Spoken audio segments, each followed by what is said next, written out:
চলো দেখিয়ে দিই চতুর্থীতে কী করলাম। তো প্রথমে এই ঠাকুর দেখতে বেরিয়ে পড়েছি। আর এটা ছিল টর্পেডোর ঠাকুর, যেখানে আলো জ্বলছে না, এটা আমার খুবই খারাপ লেগেছে।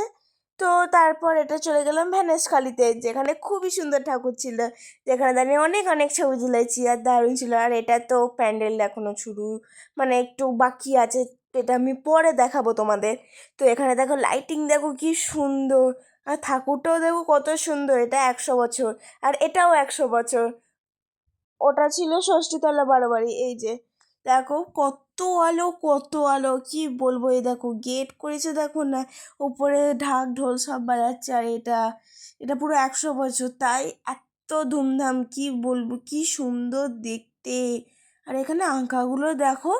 আর এটা হচ্ছে ভেতরে, এখানে দেখো কত মূর্তি রাখা। আহ, এখানে ঠাকুরটা, এখানেও কিছু ছবি তুললাম।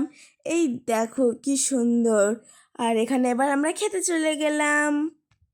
আমরা গেছিলাম হচ্ছে বংচাউতে, যেখানে দাঁড়িয়ে কিছু ছবি তো ম্যান্ডেটারি।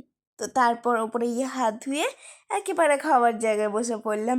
খেতেও তো হবে না কি, শুধু কি ঠাকুর দেখলে হবে, খিদেও পেয়ে গেছিলো, ওই জন্য সবাই এখানেও ছবি তুলছি, ওইখানেও ছবি তুলছি, যেখানে নিয়ে যাচ্ছি ছবি তুলছি। আর এই হলো আমাদের মেনু, এইগুলোই খেলাম আজকে, এতটাই। এটাও সব থেকে ছোট।